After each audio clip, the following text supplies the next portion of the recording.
अस्सलाम वालेकुम dear students, welcome back to Alhamd coaching academy. हमने फर्स्ट ईयर का कोर्स शुरू किया हुआ है और डियर स्टूडेंट्स हमारा सीरीज जारी है। थैंक यू, आप लोग रोज़ाना के हिसाब से देखते हैं, फ़ायदा उठाते हैं। डियर स्टूडेंट्स, इस तरह से है कि आज का जो हमारा टॉपिक है वो होगा मोल एंड मोल कन्वर्जन के बारे में। आपके टेक्स्ट बुक के अंदर ये टॉपिक मौजूद है, अपने टेक्स्ट बुक में चले जाएं, नोटबुक निकालें और नोट्स बनाना शुरू करें। डियर स्टूडेंट्स, कुछ स्टूडेंट गिला करते हैं कि सर आप इंट्री टेस्ट के लिए या नहीं करवाते हैं, तो एक्चुअली ये इंट्री टेस्ट और बोर्ड एग्जाम दोनों के लिए है। जिस तरह मैंने आप लोगों से प्रॉमिस किया है कि इंशाल्लाह लास्ट में चैप्टर में हम आपको 50 MCQ का प्रैक्टिस भी करवाएंगे, तो आपका ओवरऑल ये चीज़ कवर कर देगा। अभी आप मेरे साथ लेक्चर देखते रहें, कंसेप्ट क्लियर करते रहें, तो इंशाल्लाह इंट्री टेस्ट भी आप लोगों के लिए क्लियर होता रहेगा। आज का लेक्चर भी थोड़ा सा ब्रॉड होगा, इंट्री टेस्ट का टच भी हम उनमें रखेंगे। और डियर स्टूडेंट्स, आपके पास जो पिछला लेक्चर था मोल कैलकुलेशन, उसमें आपके बुक के अंदर ही कुछ न्यूमेरिकल हैं वो रहते हैं। आई थिंक सो 2 न्यूमेरिकल हैं या 3 न्यूमेरिकल जो हमने सॉल्व नहीं किए हैं, वो भी कल इंशाल्लाह अपलोड कर दूंगा। ठीक है, आज का जो हमारा टॉपिक है वो है मोल एंड मोल कन्वर्जन। ठीक डियर स्टूडेंट्स, अब इस तरह से है dear students, mole and mole conversion पे बात कर देते हैं। स्टूडेंट्स, हमारे पास कुछ रिलेशन आपको पता होना चाहिए, कुछ रिलेशन आपको पता होना चाहिए। फॉर एग्जांपल, आपने ले लिया 1 मोल ऑफ एनी सब्सटेंस, किसी भी चीज का आपने 1 मोल ले लिया, तो उस चीज के अंदर उसी के नंबर ऑफ पार्टिकल कितने होंगे, Na के बराबर होंगे। यानी फॉर एग्जांपल आपने ऑक्सीजन का 1 मोल लिया, तो वहां पर ऑक्सीजन के जो मॉलिक्यूल होंगे वो कितने होंगे, वो होंगे Na के बराबर। ठीक, अच्छा, और उसका जो मास होगा वो कितना होगा, वो मोलर मास ऑफ ऑक्सीजन के बराबर होगा, मोलर मास ऑफ ऑक्सीजन के बराबर होगा। तो ये कुछ चीजें आपको पता होना चाहिए डियर स्टूडेंट्स। ठीक, ये रिलेशन फॉर एग्जांपल मैं ऐसे लेता हूं कि मेरे पास है 1 मोल of oxygen molecule, 1 mole of oxygen molecule. अब इसके अंदर कितने ऑक्सीजन मॉलिक्यूल हैं, तो ये होंगे स्टूडेंट्स Na, यानी आपके पास होंगे 6.023 cross 10 raised to the power 23 क्या होंगे आपके पास ऑक्सीजन के मॉलिक्यूल यहां मौजूद होंगे। और इसका जो मास होगा, मोलर मास होगा डियर स्टूडेंट्स, वो कितना होगा, वो होगा 32 ग्राम पर मोल हो जाएगा। ठीक है डियर स्टूडेंट्स, तो ये इसका मास होता है। अब आपके पास ये रिलेशन आपको पता होना चाहिए, यानी मोल का मोलर मास के साथ relation and number of particle के साथ रिलेशन आपको पता होना चाहिए। अब अगर कोई बंदा कहे कि हमने ऐसे किया है, फॉर एग्जांपल आपसे टेस्ट वगैरह में पूछा जाए कि हमने 2Na लिया हुआ है ऑक्सीजन, बताइएगा कितने मोल लिया है हमने। तो जैसे ही आपको पता है कि 1 मोल के बराबर है, सो ये क्या होगा, 2 मोल ऑफ ऑक्सीजन उसने लिया होगा। ठीक है, अच्छा, तो फिर इसका मास जो है, मास जो कितना हो जाएगा, तो मास भी डबल हो जाएगा, तो कितना हो जाएगा 64 ग्राम पर मोल। तो ये 1 मोल के लिए नहीं, ये 2 मोल के लिए हो जाएगा, तो 64 ग्राम उसका क्या हो जाएगा, मास हो जाएगा। ठीक है डियर स्टूडेंट्स, तो इस तरह से आपसे क्वेश्चन पूछे जाते हैं, तो आपको इन रिलेशंस का पता होना चाहिए। ठीक, इस तरह भी आपसे पूछा जा सकता है कि हमने ऐसे किया है कि हमने 16 ग्राम हमने क्या लिया हुआ है, 16 ग्राम हमने लिया हुआ है मीथेन CH4। हम बताइएगा ये कितने मोल हो सकता है, तो ये 1 मोल होगा डियर स्टूडेंट्स। आप लोगों को पता है कि जब ग्राम में हम उसका मास रिप्रेजेंट कर देते हैं तो 1 मोल के बराबर होते हैं। अच्छा, अब इसके अंदर कितने मॉलिक्यूल होंगे मीथेन के, तो कितने के बराबर होंगे, Na, I mean Avogadro number के बराबर होंगे। कभी कभी ऐसे भी क्वेश्चन पूछा जाता है, गौर कीजिएगा कि हमने 1 मोल ले लिया, 1 मोल किस चीज को हमने लिया है, मीथेन के मॉलिक्यूल को, CH4 का 1 मोल लिया है। बताइएगा उसके अंदर कितने मोल हाइड्रोजन एटम होंगे, कितने मोल हाइड्रोजन एटम होंगे। तो ऐसे भी इंटर टेस्ट में आपसे सवाल पूछा जाता है। डियर स्टूडेंट्स, आज हम आपको प्रैक्टिस भी करवाएंगे जो इस टॉपिक से, मोल एंड मोल कन्वर्जन से, जो लास्ट ईयर्स में इंटर टेस्ट में जो भी क्वेश्चन आए हैं वो भी हम आपको प्रैक्टिस करवाएंगे। ठीक है, अच्छा, अब यहां पर सवाल यह है कि 1 मोल तो लिया है मीथेन मॉलिक्यूल को, लेकिन उसके अंदर कितने मोल हाइड्रोजन एटम होंगे। तो बड़ा सिंपल है कि आपने यहां पर इस चीज को देखना है, यानी 1 मोल, यानी 1 मॉलिक्यूल के अंदर अगर 4 हाइड्रोजन होते हैं, तो 1 मोल के अंदर कितने हाइड्रोजन होंगे, 4 मोल होंगे। ठीक है जी, यहां पर देखो 1 मॉलिक्यूल है, उसके अंदर 1 मॉलिक्यूल के अंदर कितने हाइड्रोजन एटम आपको नजर आ रहे हैं, 4। अच्छा, और उसको कितना लिया गया है 1 मोल। अगर उसको 1 मोल लिया गया है तो आपने ये समझना है कि अगर ये 1 मोल ले लेंगे तो एक मॉलिक्यूल के अंदर 4 हाइड्रोजन एटम, तो 1 मोल के अंदर 4 मोल हाइड्रोजन एटम हो जाएंगे। ठीक है। अच्छा, सिमिलरली आपसे number of coil and bond पर भी ये सवाल कर सकते हैं। अच्छा, number of hydrogen, number of electron का भी सवाल कर सकते हैं कि how many mole of electron will be there, how many mole of electron will be there, ये सवाल भी कर सकते हैं। तो इसको कैसे सॉल्व करें सर? आसानी से बता देता हूं। देखो, आपके पास है मीथेन। मीथेन का एक मॉलिक्यूल ले लेता हूं। उन्होंने कहा कि हमने 1 मोल, सवाल को सुनिएगा, उन्होंने कहा कि हमने 1 मोल मीथेन ले लिया, बताइएगा उसके अंदर कितने मोल इलेक्ट्रॉन्स होंगे। ठीक है। अच्छा, तो अब देखो, आपको पता है कि एक मॉलिक्यूल यानी 6 इलेक्ट्रॉन्स होते हैं। 6 इलेक्ट्रॉन्स एक कार्बन के अंदर होते हैं और चार यहां पर एक हाइड्रोजन के अंदर एक होता है, तो 4 है, तो 4 किसके अंदर हो जाएंगे? 4 इलेक्ट्रॉन 4 हाइड्रोजन के अंदर हो जाएंगे। तो एक मॉलिक्यूल के अंदर जब हमने टोटल इलेक्ट्रॉन को जमा किया तो एक मॉलिक्यूल के अंदर 10 इलेक्ट्रॉन्स आ रहे थे। कितने इलेक्ट्रॉन्स आ रहे थे? 10 इलेक्ट्रॉन आ रहे थे। अब उन्होंने सवाल तो एक मॉलिक्यूल का नहीं किया है, सवाल तो 1 मोल का किया है। तो आसान सी बात है ना कि अगर एक मॉलिक्यूल के अंदर 10 इलेक्ट्रॉन्स आ रहे हैं, अगर आप इसको 1 मोल लेंगे तो इसके अंदर 10 मोल इलेक्ट्रॉन्स आ जाएंगे। कितने मोल इलेक्ट्रॉन आ जाएंगे? अब एक मॉलिक्यूल के अंदर, सुनो, आप अपने साथ नोट भी करो, एक मॉलिक्यूल के अंदर कितने इलेक्ट्रॉन्स मौजूद हैं? 10 इलेक्ट्रॉन मौजूद हैं। अब इस एक मॉलिक्यूल को मैं 1 मोल में कन्वर्ट करता हूं। 1 मोल में मैंने इस साइड पे कन्वर्ट कर दिया, तो अगर आपने इसको 1 मोल कन्वर्ट कर दिया तो ये भी एक, यानी ये भी 10 मोल में चला जाएगा। कितने मोल में चला जाएगा? 10 मोल में ये चला जाएगा। ठीक है जी। तो ये भी 10 मोल इलेक्ट्रॉन्स हो जाएंगे इसके अंदर हो जाएंगे 10 मोल इलेक्ट्रॉन्स। अच्छा, अब अगर ये एवोगैड्रो नंबर में पूछे कि बताइएगा कि कितने नंबर ऑफ इलेक्ट्रॉन होंगे एवोगैड्रो नंबर पे, अगर वो पूछे नंबर ऑफ इलेक्ट्रॉन की बात की जाए तो मोल तो आपको पता है कि वो काउंटिंग यूनिट है। तो अगर 1 मोल के अंदर, सुनो, अगर 1 मोल के अंदर 1 Na होता है, यानी 6.023 क्रॉस 10⁻23 होता है, तो 10 मोल के अंदर कितना होगा? तो यहां पर भी हमने इसके साथ 0 लगा दिया, लेट से 10 मोल कर दिया, तो यहां पर भी आप इसके साथ 0 लगा लेंगे तो 10 Na हो जाएगा। ठीक है। या शायद ऑप्शन ऐसा हो कि 10 मल्टीप्लाई बाई 6.023 क्रॉस 10⁻23 हो, तो ये ऑप्शन भी आप पिक कर सकते हैं। 10 Na भी आप पिक कर सकते हैं। शायद यहां पर उन्होंने ये मल्टीप्लाई किया हो तो भी आप पिक कर सकते हैं। ठीक है डियर स्टूडेंट्स, तो ये आपसे इस तरह से क्वेश्चन पूछे जाते हैं। फॉर एग्जांपल एक क्वेश्चन ले लेते हैं जो कि पिछले साल आप लोगों से पूछा भी गया है। पिछले सालों में आप लोगों से एक क्वेश्चन पूछा भी गया है, तो उसको हम ले लेते हैं। इसको आप जरा सा स्क्रीनशॉट कीजिएगा, मैं आपसे पूछ लेता हूं कि क्या होता है जी। इसका स्क्रीनशॉट ले लीजिएगा।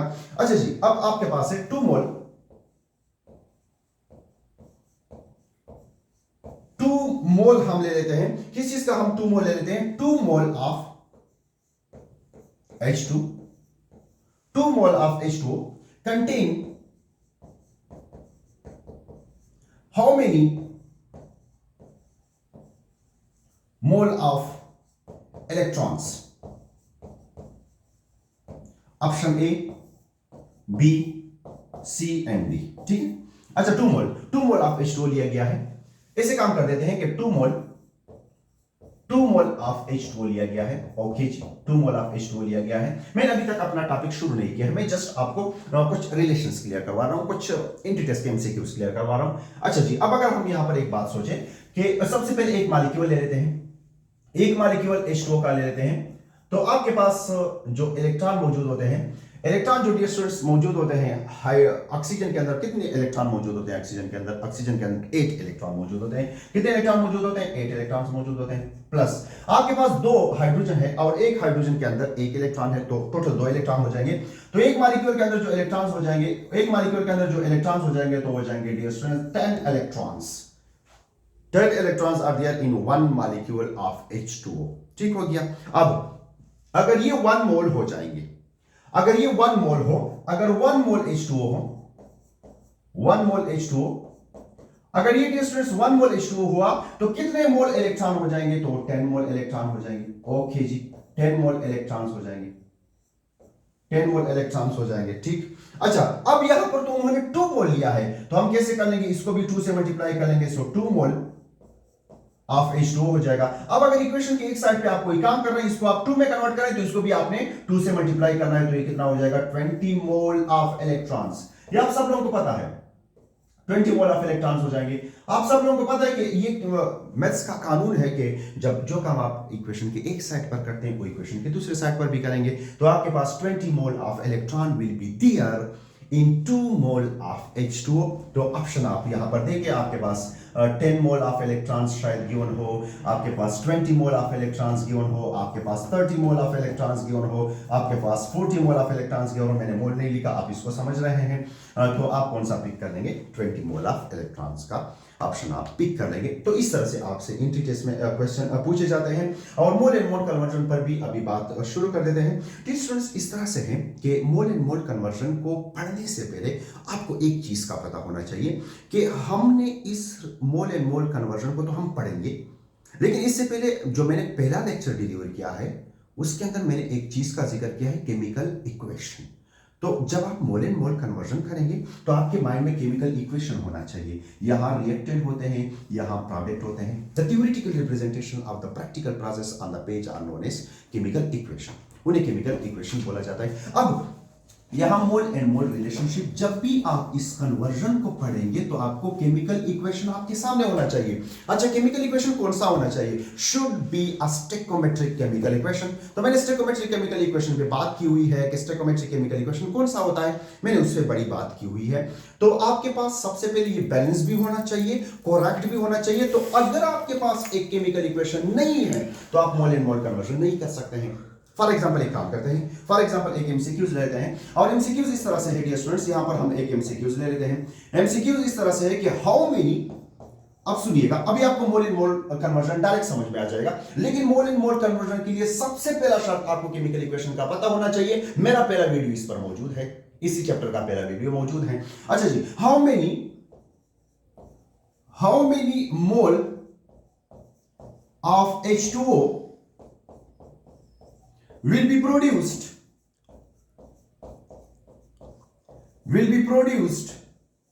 by the complete combustion का प्रोसेस हो रहा है students, by the complete combustion of 2 mole of methane, 2 mole of methane। अब हमें ऑप्शन गिवन है, ऑप्शन ए गिवन है, ऑप्शन बी गिवन है, ऑप्शन सी गिवन है एंड ऑप्शन डी गिवन है। हमें केमिकल इक्वेशन गिवन नहीं है, केमिकल इक्वेशन गिवन नहीं है, नो टेंशन, आप टेंशन मत लें, केमिकल इक्वेशन जरूरी है। यहां पर एक चीज आप जरा सा देखें, how many mole of H2O will be produced, यानी आपसे प्रोडक्ट की बात की जा रही है, उसके नंबर ऑफ मोल आपसे पूछे जा रहे हैं। अच्छा जी, number of mole, mole and mole conversion, number of mole आपसे पूछे जा रहे हैं, ठीक है। अच्छा, by the complete combustion of the 2 mole of methane, यानी जब 2 mole of methane रिएक्टेंट को जब जलाया जाए उसकी वीडियो मोल में गिवन है, और आपसे प्रोडक्ट H2O प्रोडक्ट है कंबस्शन का, और प्रोडक्ट का आपसे नंबर ऑफ मोल डिमांड है। तो आप किस चीज का इस्तेमाल करेंगे? आप बैलेंस केमिकल इक्वेशन का इस्तेमाल करेंगे। तो डियर स्टूडेंट्स, मैं आप लोगों को एक चीज यहां पर ना बता देता हूं, वो भी आप लोगों ने मेरे साथ नोट करना है। डियर स्टूडेंट्स, इस तरह से है कि कंबस्शन का प्रोसेस होता कैसे। फॉर एग्जांपल, ये एक ऑर्गेनिक कंपाउंड है मीथेन, ये ऑक्सीजन के एक्सेस में जलेगा, तो is result the product will be carbon dioxide plus H2O। देखो, ये है कंप्लीट कंबस्शन।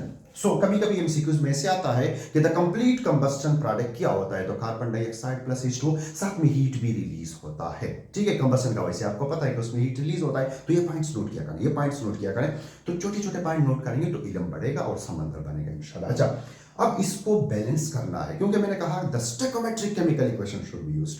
तो सर, कंबस्शन के रिएक्शन को कैसे बैलेंस किया जाए, ये भी एक सवाल है। तो इसका शॉर्ट सा मैं आपको ट्रिक बता देता हूं कि कंबस्शन के रिएक्शन को आप कैसे बैलेंस करते हैं। नंबर 1 पॉइंट, स्टूडेंट, यहां कितने कार्बन है आपके ऑर्गेनिक कंपाउंड के अंदर?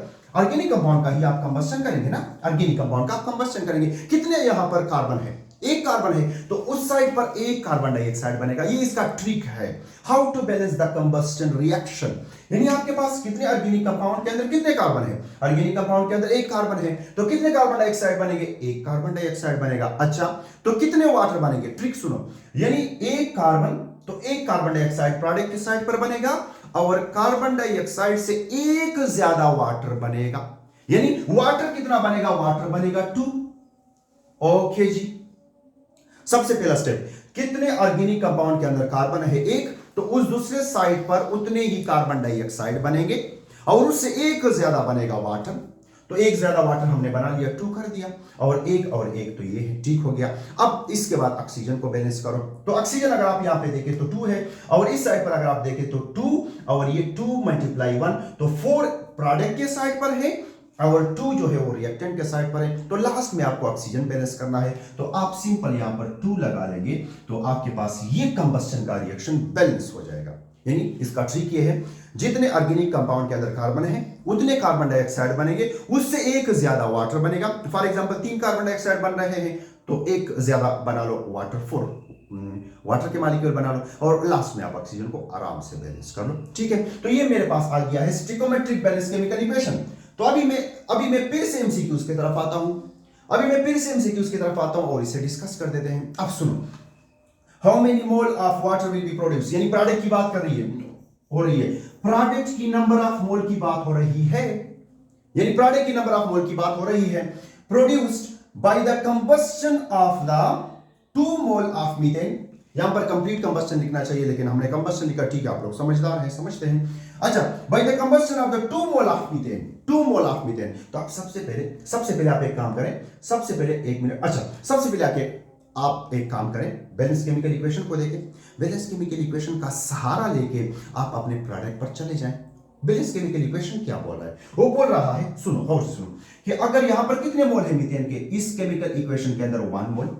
ये मैंने आपको बताया था, केमिकल इक्वेशन के अंदर जो कोएफिशिएंट होता है वो नंबर ऑफ मोल को रिप्रेजेंट कर देता है। ये केमिकल इक्वेशन के कुछ कैरेक्टरिस्टिक हैं।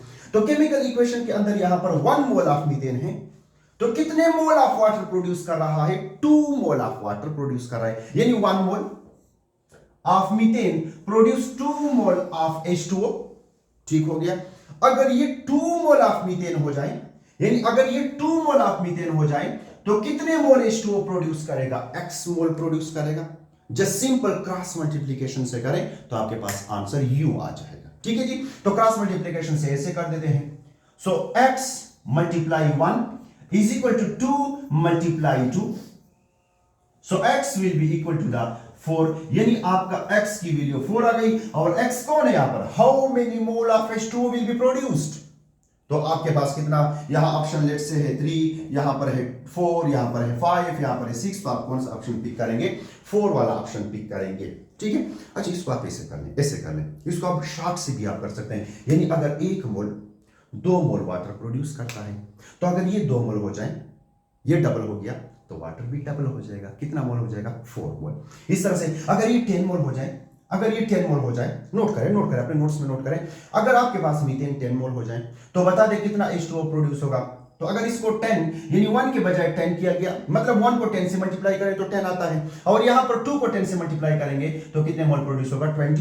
इस तरह से आपसे 100 का भी सवाल कोई किया जा सकता है, तो आप मुझे बताएं ना, 100 मोल ऑफ मीथेन कितना मोल प्रोड्यूस करेगा, वो प्रोड्यूस करेगा 200 मोल ऑफ H2O। तो इसको हम बोलते हैं मोल एंड मोल कन्वर्जन। ठीक है, एक का मोल आपको गिवन है, दूसरे का मोल आपसे डिमांड है, तो आपने मालूम कर दिया। ठीक है, अच्छा तो इस तरह से एक क्वेश्चन है जो आप लोगों से किया गया था, प्लीज इसका आप स्क्रीनशॉट ले लें। एक और भी क्वेश्चन हम आपके सामने लिखते हैं और वो भी आपको बता देते हैं कि एक मरतबा इंटी टेस्ट में वो भी आया था, आप इसका स्क्रीनशॉट ले लें। शाबाश, स्क्रीनशॉट लेने में यहां आपके सामने KClO3 डिकम्पोज होता है, तो KCl प्लस में आप लोगों को उसका स्टेटमेंट जो था वो मैं आप लोगों को पढ़ के बता देता हूं। यहाँ पर 2 हो जाएगा, यहाँ पर 3 हो जाएगा। ये इंटी टेस्ट 2016 के अंदर मोल एंड मोल कन्वर्जन से ये क्वेश्चन मौजूद है। आप इसका स्क्रीनशॉट ले लें। शाबाश, फिर मैं आपको यहाँ इसका स्टेटमेंट बता देता हूँ। ठीक, चलो जी ऐसे कर लेते हैं कि मैं इसको मिटा देता हूँ। तो 2016 के अंदर जो क्वेश्चन आए थे वो मैं आपको बता देता हूँ। ठीक है, चलो जी इनका अपने लिए यहाँ थोड़ी सी जगह खाली कर लेंगे। ओके डियर स्टूडेंट्स, एंजॉय कीजिएगा लेक्चर को, बोर बिल्कुल मत होइएगा। जहाँ आप बोर होते हैं वहाँ लेक्चर छोड़ के आप, खैर सांगा तो नहीं कह सकता हूँ, लेकिन कुछ इधर उधर आप भाग सकते हैं, एंजॉय कर सकते हैं। ओके डियर स्टूडेंट्स, अब सुनो, यहाँ पर एक क्वेश्चन आया था, उसका स्टेटमेंट कुछ इस तरह से था कि अगर हमारे पास 2 मोल जो है, ये आपको बैलेंस केमिकल इक्वेशन गिवन था, ये गिवन था पेपर में। ये 2 मोल जो है कितना प्रोड्यूस कर रहा है, इसको छोड़ें। उन्होंने कहा था कि अगर हमारे पास 20 मोल हो रिएक्टेंट के 20 मोल हो, ठीक है, रिएक्टेंट के 20 मोल हो, तो बताइएगा कितना मोल ऑक्सीजन का प्रोड्यूस होगा। ये क्वेश्चन में स्टेटमेंट था। समझ रहे मेरी बात को? इसको अपने साथ देखें। ये बैलेंस केमिकल इक्वेशन बिल्कुल टॉप पे गिवन था, 2016 की ईटा में मौजूद है। तो बैलेंस केमिकल इक्वेशन भी गिवन था और कहा गया था कि अगर हम 20 मोल डिकम्पोज करें रिएक्टेंट को, तो कितना मोल ऑक्सीजन के मॉलिक्यूल प्रोड्यूस होंगे? 20 मोल। अब बड़ा आसान सा है। कैसे? ये देखो, मैंने आप लोगों को अभी बता दिया। अब आप अपने बैलेंस केमिकल इक्वेशन पे तवज्जो दे रहे हैं, बहुत जरूरी है। आपका बैलेंस केमिकल इक्वेशन नहीं आता होना, ये क्वेश्चन आपसे नहीं होगा आपसे। अच्छा, मोस्टली खुदकिस्मत ये हमारी ये होती है कि मोस्टली आपके पास बैलेंस केमिकल इक्वेशन गिवन होता है, अक्सर कंबस्शन का गिवन नहीं होता है, या अक्सर वाटर के फॉर्मेशन का गिवन नहीं होता है, तो आप बता सकते हैं कंबस्शन का मैंने यहाँ पर बता दिया। सिमिलरली वाटर का भी आप हाइड्रोजन और ऑक्सीजन को रिएक्ट करके H2O और इसको बैलेंस कर सकते हैं। और जो कॉम्प्लेक्स होते हैं ना, जो कॉम्प्लिकेटेड होते हैं, वो अक्सर आपको इस तरह से गिवन होते हैं। ठीक है जी। अब इसको बड़ा आसान तरीका है। आसान तरीका इस तरह से है कि हमारे पास एक बैलेंस केमिकल इक्वेशन से नकल मारते हुए ये शो कर रहा है कि 2 मोल रिएक्टेंट है, तो कितना मोल? 3 मोल आपके पास ऑक्सीजन प्रोड्यूस हो रहा है। ठीक हो गया, KClO3, ठीक हो गया।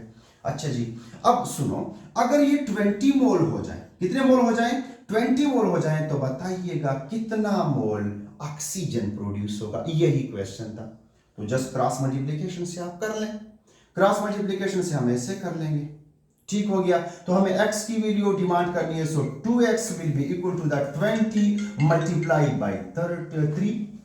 Bye 3 cross multiplication. आप लोगों ने 9th में पढ़ा है, तो यहां पर भी 2 पे डिवाइड कर लेंगे, यहां पर भी 2 पे डिवाइड कर लेंगे, ये कैंसिल आउट हो जाएगा। तो x will be equal to the 20 multiply by 3 divided by 2, तो ये हो जाएगा 10 और will be equal to the 30। तो 30 mole of oxygen will be produced, 30 mole of oxygen will be produced by the decomposition of 20 mole of the reactant।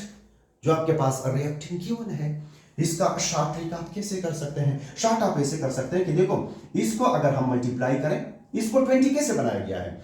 इसको 2 को 10 के साथ मल्टीप्लाई करके 20 बनाया गया है। तो अगर इक्वेशन के केमिकल इक्वेशन है, मैथमेटिक्स की तरह केमिकल इक्वेशन भी है, बिल्कुल मैथमेटिक्स के रूल इस पे अप्लाई करो। तो अगर आपने रिएक्शन के इस साइड को 10 से मल्टीप्लाई किया, तो रिएक्शन के इस साइड को भी आप 10 से मल्टीप्लाई करेंगे। सो यहां पर होगा 2 मल्टीप्लाई बाई 10। तो अगर ये क्वेश्चन हो तो ये भी 20 मोल बनेंगे KCl। और अगर ऑक्सीजन का हो सो 3 मल्टीप्लाई बाई 10, तो ये कितना हो जाएगा? 30 मोल ऑफ ऑक्सीजन प्रोड्यूस होंगे, जो कि हमने आपको प्रूफ भी करवा दिया। तो अगर ऑप्शन थे ABC में, तो आप उसमें कौन सा ऑप्शन ढूंढेंगे? 30 मोल आप ढूंढेंगे। तो ये भी एक एंटिटी का हमने आपको MCQs करवा दिया है। डियर स्टूडेंट, इससे आपको जस्ट स्क्रीनशॉट निकालेगा। हम आते हैं अभी टेक्स्ट बुक की तरफ, मोल एंड मोल कन्वर्जन। तो इंशाल्लाह उस पर बात होती रहेगी। नोट्स अपने जरूर बनाइएगा, शाबाश, स्क्रीनशॉट लीजिएगा। 1 2 3, वेरी गुड।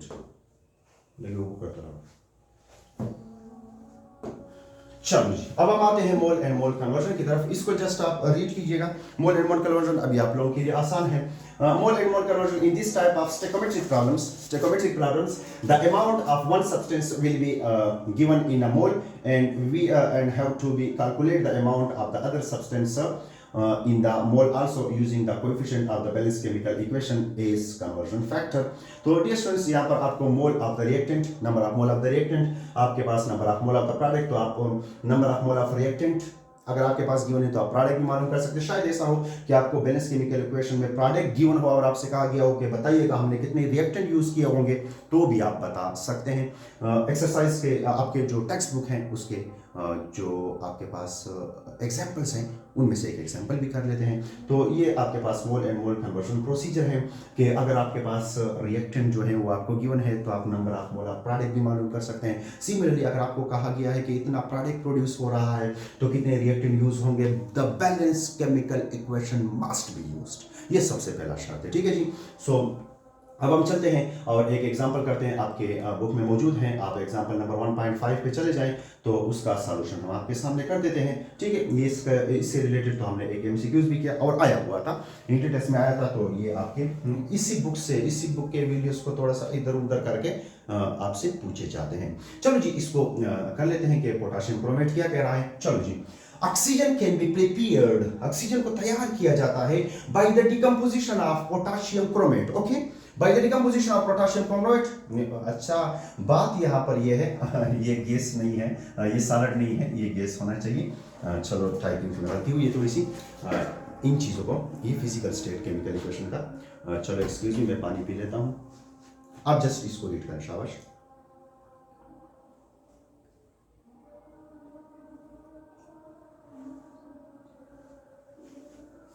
मेहरबानी।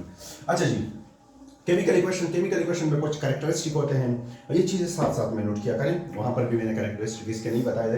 ये केमिकल इक्वेशन में जो सामने कोएफिशिएंट होता है, ये नंबर ऑफ मोल को रिप्रेजेंट कर देता है। यहाँ जो बॉक्स के अंदर लिखा होता है ना, छोटी से ब्रैकेट के अंदर, ये actually physical state of the reactant या प्रोडक्ट क्या करता है, रिप्रेजेंट करता है। तो प्लीज़ ये अपने नोट्स में वहाँ केमिकल इक्वेशन के साथ लिख लें।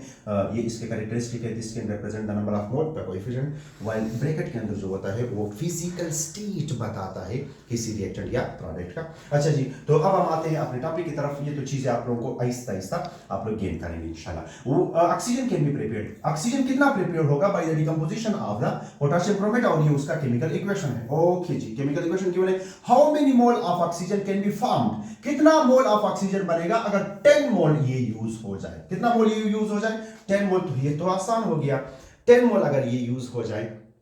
स्टूडेंट, रिएक्टेंट को 10 मोल लिया गया है, सॉल्यूशन पे जाता ही नहीं हूं, सॉल्यूशन पे बाद में जाएंगे, पहले मुझे आंसर चाहिए कैसे। यानी रिएक्टेंट को 2 की बजाय 10 लिया गया है, यानी इस वैल्यू को 10 में कन्वर्ट किया गया है। तो मुझे बता दो कितना, बता दो कितने के साथ इस 2 को मल्टीप्लाई करूं ताकि वो 10 हो जाए। तो 2 मल्टीप्लाई बाई 5, तो ये 10 मोल बन जाएंगे। अच्छा, अगर रिएक्शन के इस साइड को मैंने 5 से मल्टीप्लाई किया केमिकल इक्वेशन, तो केमिकल इक्वेशन के इस साइड को भी मैं 5 से ही मल्टीप्लाई करूंगा। तो यहां पर भी 2 मल्टीप्लाई 5 और यहां पर 3 मल्टीप्लाई 5, तो 3 मल्टीप्लाई 5 से क्या आता है 15। तो अब भी आंसर हम उनको दे देते हैं कि the 15 mole of oxygen will be produced. ठीक है, आपने 15 मोल ऑफ ऑक्सीजन का ये एकदम से जवाब दे दिया है। ठीक है, अच्छा चलो जी, अब इसको सॉल्व कैसे करते हैं, क्योंकि पेपर में हमें 4 नंबर हासिल करने हैं। ऐसे तो नहीं कह सकते ऐसे होगा वैसे होगा तो बस खत्म, नहीं, तो फिर चेकिंग वाला हमें मार्क्स नहीं देगा। तो चलो प्रॉपर सॉल्यूशन शुरू करते हैं। तो प्रॉपर सॉल्यूशन इस तरह से है कि सबसे पहले यहां पर लिख लेंगे from a given chemical equation, from a given chemical equation हम ये कंक्लूजन निकालते हैं that 2 mole from a given chemical equation हम ये कंक्लूजन निकालते हैं that 2 mole of potassium chromate produced how many mole? 3 mole of oxygen. ये सामने लिखा गया है 3 मोल ऑफ ऑक्सीजन, ये गिवन है। ठीक है, अब आपके पास उन्होंने सवाल पूछा गया है required data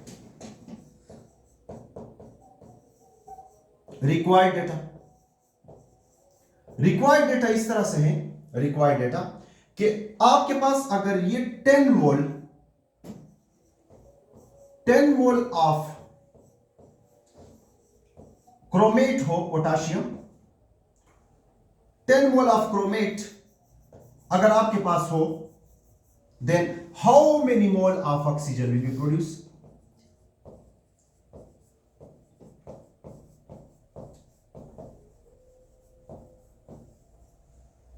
will be produced. तो ये हमारे पास हो जाएगा रिक्वायर्ड डेटा, ये हमारे पास हो जाएगा रिक्वायर्ड डेटा। ये हमारे पास गिवन है, ये गिवन डेटा भी लिख लेंगे, ये गिवन डेटा हो जाएगा। From a given balance chemical equation हम इस कंक्लूजन पर पहुंच गए कि ये हमारे पास रिलेशन है। यहां पर हमें गिवन डेटा में गिवन है कि आपके पास कितना हो जाएगा, गिवन डेटा में है डियर स्टूडेंट्स के हमारे पास अगर 10 मोल ऑफ पोटाशियम क्रोमेट हो, ठीक हो गया। और तो रिक्वायर्ड डेटा यहां पर ये लिख लेंगे, रिक्वायर्ड डेटा में लिख लेंगे कि how many mole of the oxygen will be produce. इसको तरतीब से लिखिएगा, सबसे पहले ये लिखिए, फिर उसके बाद गिवन डेटा लिखिए, फिर उसके बाद रिक्वायर्ड डेटा लिखिए। अच्छा, अब हमें यहां पर इसका हल आपको बता देते हैं कि 2 मोल ऑफ पोटाशियम क्रोमेट कितना प्रोड्यूस कर रहा है, 3 मोल ऑफ ऑक्सीजन। अब मैंने एक काम करना है, मैंने इस 2 मोल को 1 मोल में कन्वर्ट करना है, उसकी राज मैं आपको बाद में बता देता हूं। तो इसको 1 मोल में कन्वर्ट करने के लिए हम यहां पर इसको 2 पे मल्टीप्लाई करेंगे। तो ये मैथ्स का कानून है कि आप इक्वेशन को एक साइड को जिस पे डिवाइड या मल्टीप्लाई करेंगे, इक्वेशन के दूसरे साइड भी वही काम होगा। तो इसको भी हम किससे मल्टीप्लाई डिवाइड कर लेंगे, 2 से। तो ये यहां पर कैंसिल आउट हो जाएगा, तो हमारे पास आ जाएगा 1 मोल of KClO3 will produce 3 divided by 2 mole of oxygen. Okay, अब हमें कितना बनाना है इसको, हमने इसको 10 मोल बनाना है। तो मैंने इसको 1 में इसलिए कन्वर्ट कर दिया ताकि मैं इसको डायरेक्ट 10 के साथ मल्टीप्लाई करूं और ये 10 बन जाए, इसका राज ये था, ठीक है जी। तो अब इसको इक्वेशन को हम दोनों साइड पर मल्टीप्लाई कर लेंगे 10 से। सो 10 मोल ऑफ KCl। अब अगर इक्वेशन की इस साइड को भी मैंने 10 से मल्टीप्लाई किया है, 10 मल्टीप्लाई 1 इज इक्वल टू 10, तो इक्वेशन की इस साइड को भी 10 से मल्टीप्लाई करूंगा। So 10 multiply by 3 divided by 2 mole of oxygen. So यहां पर हम लिख लेंगे कि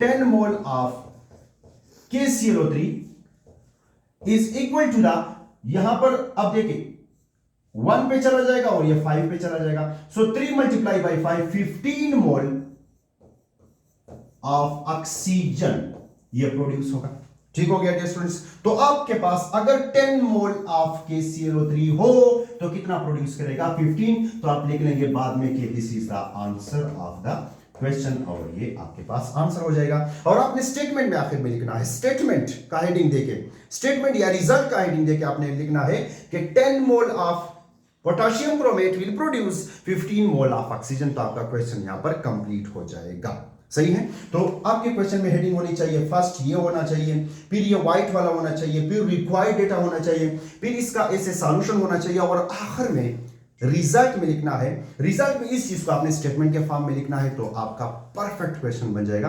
तो आपसे 4 नंबर कोई नहीं छीन सकता, ठीक है जी। अच्छा स्टूडेंट, यहां पर आपको एक बुक के अंदर एक चीज नजर आएगा कि सर यहां पर एक अप्रॉक्सीमेटली, यहां पर जैसे मैंने इधर यूज किया और इधर मैं नहीं यूज कर रहा था, अभी मैं आपको बता देता हूं अप्रॉक्सीमेटली ये क्यों यूज किया गया है, जरा सा आप देखें। स्टूडेंट देखो, नंबर ऑफ मोल जो है ना, नंबर ऑफ मोल ये जो यूज किया गया है ना dear students, number of mole बहुत बड़ा फिगर है, नंबर ऑफ मोल बहुत बड़ा फिगर है। तो शायद एक मॉलिक्यूल 2 मॉलिक्यूल इधर उधर हो सकते हैं ना, तो दैट्स व्हाई हमने ये किया है कि हम इसको अप्रॉक्सीमेटली लेते हैं। इस पे आप टेंशन मत लें, सही है। आप इक्वल भी लिख लेना पेपर में, कोई टेंशन नहीं है। अगर आप अप्रॉक्सीमेटली लिख लेना तो देखो रिएक्शन हो रहा है, ये गैसियस फॉर्म में मौजूद है, शायद 1-2 आपके पास क्या हो जाए, शायद 1-2 मॉलिक्यूल लॉस हो जाए, गैस है क्या कुछ भरोसा नहीं है। दैट्स व्हाई हम अप्रॉक्सीमेटली लिखते हैं, ठीक है डियर स्टूडेंट्स। बाकी आप इसका टेंशन मत लें, ठीक। अच्छा जी, तो हमारे पास ये एक प्रैक्टिस प्रॉब्लम है, और इस प्रैक्टिस प्रॉब्लम को आप देखिएगा। इस प्रैक्टिस प्रॉब्लम को तो ये आपको एकदम यूं ही आ जाएगा, और इसको आप इंशाल्लाह कर भी सकते हैं। मोल मोल कन्वर्जन से आपके बुक में मौजूद है। How many mole of carbon dioxide should be produce by the complete combustion of 2 mole of glucose according to the following equation. तो अगर इक्वेशन गिवन है फिर तो आसान है। अच्छा, सवाल किया गया है कि how many mole of carbon dioxide will be produced, carbon dioxide कितना मोल प्रोड्यूस होगा, प्रोडक्ट की बात की जा रही है। अगर रिएक्टेंट कितना मोल हो, 2 मोल हो, तो रिएक्टेंट का मोल गिवन है, प्रोडक्ट का मोल रिक्वायर्ड है, वैसे आप मुझे बताएं कितना प्रोड्यूस होगा। अगर 1 से 6 प्रोड्यूस होता है तो 2 से कितना प्रोड्यूस होगा, 12। और बाकी आप इसका सॉल्यूशन यहाँ पर खुद कर सकते हैं। डियर स्टूडेंट्स, अगला मेरा टॉपिक है वो है मोल एंड मास और मोल कन्वर्जन। इंशाल्लाह इस पर हम अगली वीडियो में बात कर देते हैं और इसके लिए आपको इसी तरह से प्रैक्टिस करवा देते हैं। अब तक के लिए इतना काफ़ी था। अपना बहुत सारा ख्याल रखिएगा, नोट्स ज़रूर बनाइएगा। अल्लाह नेगवान।